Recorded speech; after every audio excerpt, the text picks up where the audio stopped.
মুসলিম হলে শুনে যাবেন, আর মুনাফিক হলে ভিডিওটা ধাক্কা দিয়ে দিবেন। আপনার অজু থাকুক বা না থাকুক, ঘুম থেকে উঠে এই দোয়াটি 7 বার পাঠ করুন।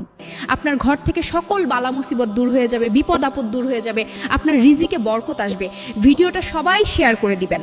আপনার শেয়ারে অসংখ্য মানুষ জানতে পারবে এবং তারাও জেনে আমল করলে আপনারও সওয়াব হবে। দোয়াটি হলো ইন্নাল্লাহা গফুরুর রহিম।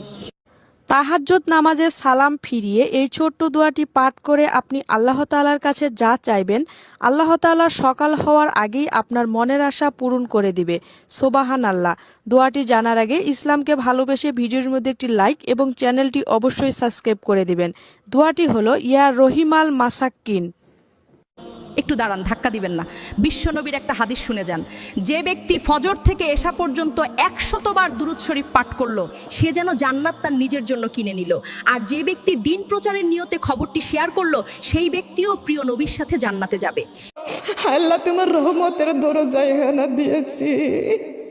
যেই দিনে মায়ের পেট থেকে দুনিয়াতে আইছিলাম, আমাদের হাতের মধ্যে কোনো গুনাহ ছিল না, আমাদের শরীরে কোনো গুনাহ ছিল না।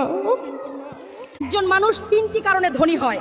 নাম্বার 1, যে ব্যক্তি তার স্ত্রীর কোনো কিছুর অভাব হতে দেয় না, সে মন থেকে রাজা হয়ে ওঠে। কিন্তু যার কাছে কোটি টাকা থাকা সত্ত্বেও স্ত্রীর প্রতি কৃপণতা করে, সে আসলে দরিদ্র থেকে যায়। নাম্বার 2, একজন পুরুষের কাছে অর্থ অনেক সময় স্ত্রীর ভাগ্য এবং দোয়ার কারণেই আসে। স্ত্রীর দোয়ায় তাকে ধনী করে তোলে। নাম্বার 3, যে স্ত্রীকে সম্মান দেয়, সে জীবনে অনেক উঁচু